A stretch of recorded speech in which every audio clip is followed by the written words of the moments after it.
बात उस समय की है जब मेरी पत्नी से थोड़ी अनबन चल रही थी। हमारे बीच शायद 20 से 25 दिनों में कोई बातचीत नहीं हुई थी। मुझे अपने रिश्तेदारों के यहाँ मुंबई जाना पड़ा। मैं रात के 10 बजे की गाड़ी से निकला। करीब 1 घंटे के बाद बस एक ढाबे पर रुक गई और मैं भी नीचे उतरा। मेरा खाना खाने की कोई इच्छा नहीं थी, बस मैं टहल रहा था। मैं वहाँ से निकलकर बस में बैठ गया। अपनी सीट पर बैठे बैठे मुझे कब नींद आ गई मुझे कुछ पता ही नहीं चला। फिर मेरी आंख तब खुली जब बस बीच रास्ते में रुकी। बाहर जाकर देखा तो एक औरत अपने 2 बेटियों के साथ बस पर चढ़ रही थी। इतनी रात को वो औरत पता नहीं कहां से आ रही थी। वो औरत दिखने में काफी खूबसूरत थी। बस कंडक्टर ने उस औरत को बस के अंदर करके बस का दरवाजा बंद कर दिया। वो औरत मेरे बगल में आकर बैठ गई। फिर धीरे धीरे मेरी और उस औरत से बातें होने लगी। बातों ही बातों में उसने बताया कि वो अपने घर जा रही है। उसका पति इस दुनिया में नहीं है, वो बिल्कुल अकेली है और वो एक फैक्ट्री में काम करती है। इसी वजह से उसे रात को आते हुए देर हो जाती है। उसकी सूरत की मासूमियत देखकर उस पर फिदा हो चुका था। वो दिखने में काफी खूबसूरत थी। उसकी सुंदरता से कोई भी उसकी तरफ मोहित हो सकता था। बस बहुत तेजी से चल रही थी और जब बस अचानक से रुकी तो औरत मेरे सीने से आ लगी। मेरे करीब इतना आते हुए देख वो थोड़ी शर्मा गई। मैं भी अंदर ही अंदर बहुत शर्मा रहा था। मेरा दिल अंदर ही अंदर मचलने लगा।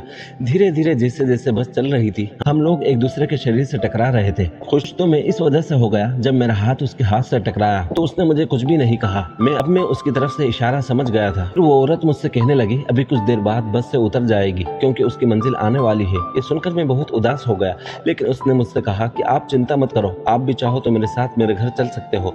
मेरे घर में सिर्फ मेरी माँ रहती है और वो अभी इस वक्त सो रही होगी। किसी को कुछ भी पता नहीं चलेगा, हमें एक दूसरे से कोई जुदा भी नहीं कर पाएगा। अब उसके मुंह से प्यार का शब्द सुनकर मैं तो बस खिल उठा था। मैं तो कैसे भी करके अब सब कुछ करना चाहता था। जब हम बस से उतरे तब वो मुझे अपने साथ एक घने जंगल में ले गई।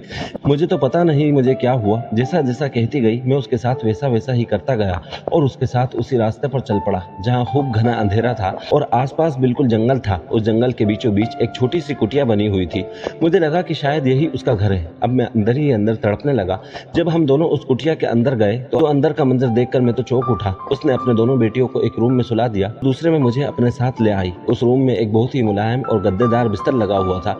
मैं जैसे ही उस बिस्तर पर पड़ा वो मेरे करीब आने लगी और करीब आते ही उसने मेरी शर्ट का बटन खोलना शुरू कर दिया और फिर मेरे साथ वो सब किया जो मैं करना चाहता था। उसके बाद मेरे पीछे 4 हट्टे कट्टे आदमी मेरे सामने आ गए। उन सबको देखकर मैं तो चौंक उठा। मैंने जब उस औरत से पूछा कि यह आदमी कौन है तो वो मुस्कुराने लगी और इतनी तेज हंसने लगी जैसे कि वो कोई शैतान हो। अब मुझे समझ में नहीं आ रहा था कि आखिर मैं क्या करूं, मेरे साथ क्या हो रहा था। वो चारों आदमी मेरे करीब आए और मेरे गिरबान पकड़कर कहने लगे जितने भी पैसे तुम्हारे पास है वो निकाल कर दो, नहीं तो हमने तुम्हारी वीडियो बनाई हुई है। वीडियो तुम्हारी बीवी और सारी दुनिया वालों को हम दिखा देंगे। ये सुनकर तो मेरे पैरों तले जमीन खिसक गई। उसका क्या मतलब था? जब उस औरत की तरफ मैंने देखा तो वो कहने लगी तुम जैसे बेवकूफ मर्द जो अपनी बीवियों के नहीं हो सकते वो दूसरी औरत के क्या होंगे। तुम जैसे आदमियों को मैं ऐसी ही अपनी उंगलियों पर नचाती हूँ। तुम जैसे आदमियों को मैं अपनी ऐसी ही खूबसूरती दिखाकर मदहोश करती हूँ। उसके बाद उनका सब कुछ लूट कर उन्हें ब्लैकमेल करती हूँ। अगर वो मेरी डिमांड पर उतने पैसे नहीं देते मैं उन्हें किसी लायक नहीं छोड़ती। ये सुनकर तो मेरे पसीने छूटने लगे। वो लोग मुझे धमकाने लगे।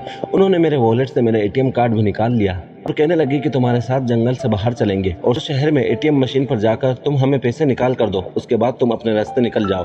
अगर तुमने वहाँ कोई भी चालाकी की तो तुम्हारी वीडियो हम तुम्हारे घर वालों को दिखा देंगे। मैंने उन लोगों के साथ जाकर एटीएम से पैसे निकाल कर उन्हें दे दिए। उसके बाद मैंने चैन की सांस ली और मैंने सोच लिया कि जिंदगी में कभी भी किसी गैर औरत पर बिल्कुल भी विश्वास नहीं करूंगा और हमेशा अपनी बीवी के साथ रहूंगा।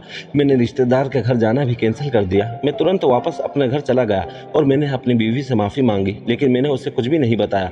मैंने उसे यही कहा कि मैं तुम्हारे बिना नहीं रह सकता, इसलिए मैं वापस तुम्हारे पास आ गया हूँ।